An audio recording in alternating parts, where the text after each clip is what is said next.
Yang saya hormati para dewan juri, para panitia, dan teman-teman yang saya sayangi, serta Bapak Ibu.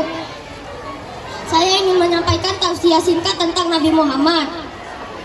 Mohon didengarkan. Seperti yang kalian tahu, Nabi Muhammad lahir pada 12 Rabiul Awal tahun gajah. Kenapa disebut tahun gajah? Ada yang tahu? Karena ada pasukan gajah yang menyerang Ka'bah. Nabi Muhammad dilahirkan ke dunia ini bukan hanya buat keliling Ka'bah, naik unta sambil makan. Beliau punya misi penting, yaitu membawa umat Islam dari kegelapan ke cahaya Islam yang kita rasakan saat ini. Kalau sekarang kita bisa sholat 5 waktu, bisa membaca Al-Quran, bisa berbuat baik kepada sesama, itu adalah hasil perjuangan Nabi Muhammad.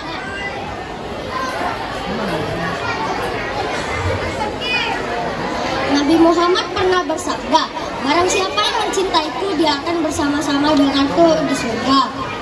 Jadi, kita harus membuktikan cinta kita kepada Nabi Muhammad dengan cara melakukan sunnah-sunnah Nabi. Sunnah-sunnah Nabi bukan hanya sekedar tindakan-tindakan kecil, tapi juga mencakup prinsip-prinsip dalam kehidupan sehari-hari. Jadi, kalau ingin masuk surga, kita harus menunjukkan bahwa kita cinta kepada Nabi Muhammad. Oke? Semuanya. Sebelum saya tutup, saya ada pantun. Mau dengar? Makan bakso tambah kecap. Jangan lupa tambah ketan. Kalau pidato saya ada yang kurang mantap, kita lanjut di lain kesempatan. Wassalamualaikum warahmatullahi wabarakatuh.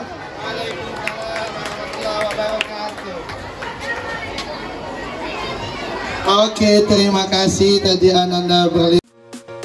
Memiliki program wawasan keislaman yang baik, nyaman untuk belajar. Alhamdulillah, Al-Furqan sukses terus untuk mencetak generasi-generasi muda yang Qurani dan sukses memimpin masa depan bangsa.